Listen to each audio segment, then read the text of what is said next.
हमारे चैनल को सब्सक्राइब करने के लिए सब्सक्राइब के इस बटन को ऐसे दबाएं, फिर नोटिफिकेशन पाने के लिए इस बेल आइकन को ऐसे प्रेस करें और नोटिफिकेशन को ऑन कर लें।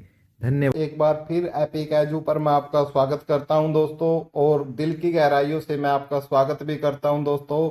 और जो ये मुद्दे लिखे हुए हैं दोस्तों, हरियाणा पुलिस पर जो है हम वीडियो है वो अपलोड कर चुके हैं साथियों। जो आज हम बात करेंगे इन मुद्दों में से, वो मुख्य तौर से हम बात करने वाले हैं आज 5 अंकों को लेकर। ठीक है दोस्तों, आपको पता है कि हरियाणा स्टाफ सिलेक्शन कमीशन की चाहे ग्रुप सी की भर्ती हो, ठीक है, चाहे ग्रुप सी की हो या ग्रुप डी की हो, या टीजीटी की भर्ती हो, ये सभी भर्तियां कहीं ना कहीं जो सामाजिक आर्थिक आधार पर जो मिलने वाले 5 अंक है दोस्तों, कहीं ना कहीं उनसे प्रभावित जरूर है, दोस्तों ये भर्तियां। अब आप पूछोगे कि सर प्रभावित कैसे है, तो आप अच्छे तरीके से इस पर सब अनभिज्ञ नहीं हो, सबको पता है, जानकारी है कि इन्हीं भर्तियों की वजह से ग्रुप सी के अंदर मैं बात करता हूं, जो 56-57 है दोस्तों, अभी भी अटके पड़े हैं दोस्तों, भर्ती पूरी नहीं हुई है।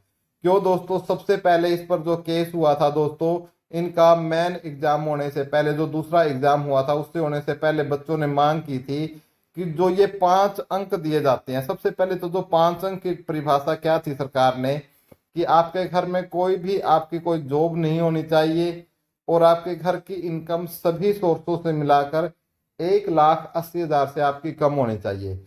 अब इस फैक्टर से तो ज्यादातर से क्या है, लोग क्या है मार्क क्लेम कर ही रहे हैं। इस फैक्टर से भी क्या है भाई, बहुत ज्यादा ने क्लेम किया है।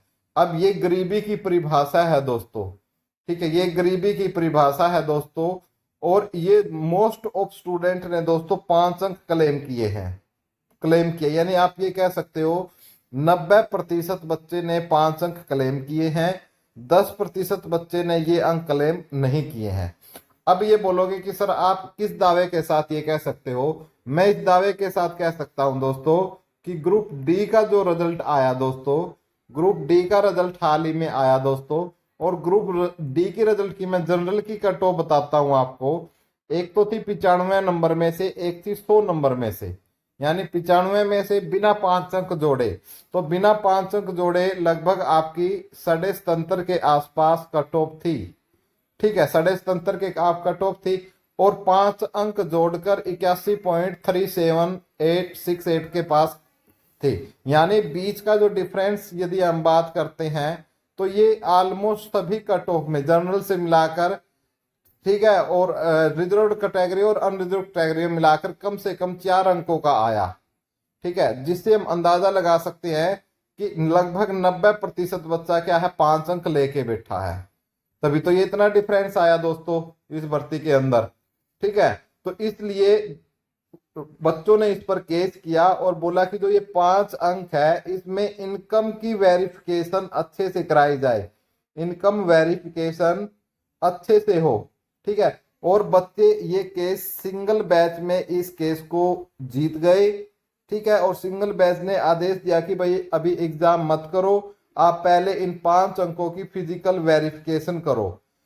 फिर सरकार ने रातों रात कोर्ट खुलवाकर दोस्तों डबल बैच में फैसला लिया कि भाई, अपने कुछ हवाला दिया कि भाई हमारे पैसे लग गए हैं, हमने पेपर भी छपवा दिए हैं, हमने सेंटर भी ले लिए हैं, हमने घड़िया और पेन भी खरीद लिए, हमारा बहुत खर्चा हो गया। तो इसलिए डबल बैच ने क्या कर दिया दोस्तों, उनको परमिशन दे दी कि भाई आप एग्जाम जो है वो आप ले सकते हो।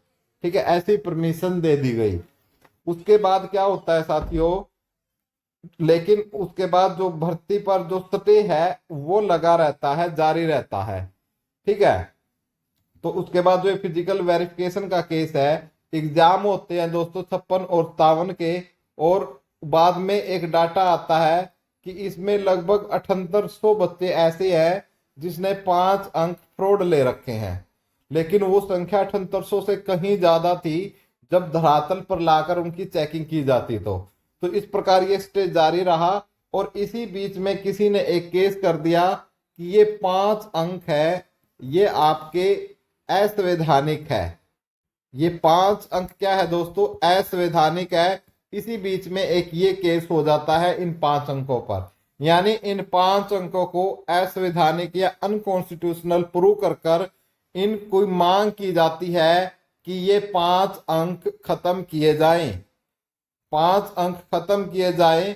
और इसी एवज में फिर इस पर डेट लगती है और लास्ट में इस पर लगभग 2-3 घंटे बहस होती है, और जिसमें अपोजिट पार्टी भी, जो बच्चों की तरफ थे जो खत्म करवाना चाहते थे, बहुत अच्छे अच्छे पॉइंट वो भी रखते हैं, और एजी साहब भी अपना पूरा जोर लगा देते हैं, नीचे तक का पूरा जोर लगा देते हैं इन 5 अंकों को बचाने में।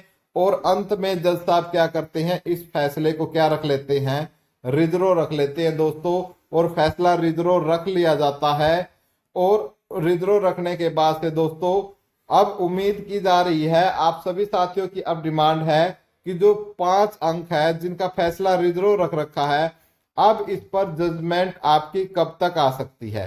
तो साथियों एक अभी कल ही जो टीजीटी वाले साथियों की एक मीटिंग थी दोस्तों, जिसमें एजी साहब ने बोला है कि नेक्स्ट वीक तक आपका ये इसके ऊपर जो फैसला है वो आ जाएगा। ये एजी साहब का कथन था।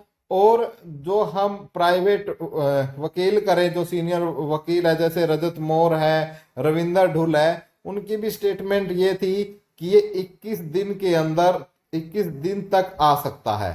ठीक है, तो अब हो सकता है दोस्तों जो ये रिजल्ट है अब आपका 20 मई के आसपास हो सकता है। 20 मई के आसपास इस रिजल्ट के आने की पूरी संभावना बताई गई है। ठीक है, 20 तारीख के आसपास को जो ये रिजल्ट है आपका, जो जजमेंट है 5 अंकों पर कि ये हटेंगे या जारी रहेंगे, इस पर जजमेंट आपका आ सकता है। अब ये क्वेश्चन है दोस्तों कि ये 5 अंक हटेंगे या जारी रहेंगे। एक सबसे बड़ा क्वेश्चन ये है कि 5 अंक हटेंगे या जारी रहेंगे। ठीक है, तो दोस्तों इसके ऊपर हम कुछ नहीं कह सकते। जो मामला है कोर्ट के अधीन है, फैसला जज साहब ने लिखना है, वो लिख रहे हैं या लिख चुके हैं, वो सबके अधिकारों को ध्यान में रखते हुए हमारे संविधान के अनुसार वो फैसला लिखा जाएगा। यदि हम नैतिक तौर से इसकी बात करें तो नैतिक तौर से क्या है दोस्तों, नैतिक तौर पर कोई बातें सही नहीं होती। अब बोलोगे सर सही क्यों नहीं होती नैतिक तौर पर? नैतिक तौर पर भाई इसलिए सही नहीं होती कि भाई यदि मान लिया मैंने क्लेम कर रखे हैं 5 नंबर, मैंने क्लेम कर रखे हैं 5 नंबर, और उन 5 अंकों की वजह से मेरा सिलेक्शन हो रहा है। ठीक है, मेरा सिलेक्शन हो रहा है, तो मैं कभी नहीं बोलूंगा कि ये 5 अंक हटेंगे। ठीक है, लास्ट डेट तक भी मैं यही बोलूंगा नहीं 5 अंक नहीं हटेंगे। अब मैं एक दूसरा एग्जाम्पल आपको लेके समझाता हूं। यदि ये 5 अंक मुझे नहीं मिल रहे तो भाई मैं तो क्या, जब भी अपनी कोई वीडियो बनाऊंगा, पब्लिश करूंगा, किसी सोशल साइट पे पब्लिश करूंगा, मैं तो क्या है जोरदार तरीके से यही बोलूंगा, ये तो अंक गए। ठीक है, ये अंक डस लिए गए हैं, ये अंक तो ये तो फ्री की रेवड़ी है वो चली गई है। तो इसलिए साथियों जो इस प्रकार की वीडियो जो आपको बताते हैं ना कि 5 अंक जारी रहेंगे और 5 अंक नहीं हटेंगे या 5 अंक हटेंगे, वो क्या है दोस्तों, अपने निजी फायदे के लिए नैतिक मोरलता के ऊपर कलंक लगाते हुए इस प्रकार की बातें वो कर रहे हैं। ठीक है, ये कोहलबर्ग की नैतिकता का तीसरा सिद्धांत है दोस्तों, 3rd लेवल है। ठीक है, जो उसकी अनुपालना नहीं कर रहे हैं। तो इसलिए मैं इसको बताना चाहता था, ये आपकी जो अपडेट थी दोस्तों 5 अंकों पर लेकर। उम्मीद करता हूँ वीडियो अच्छी लगी होगी, और वीडियो पसंद आई तो प्लीज दोस्तों वीडियो को लाइक और शेयर और सब्सक्राइब जरूर करें। Thank you so much.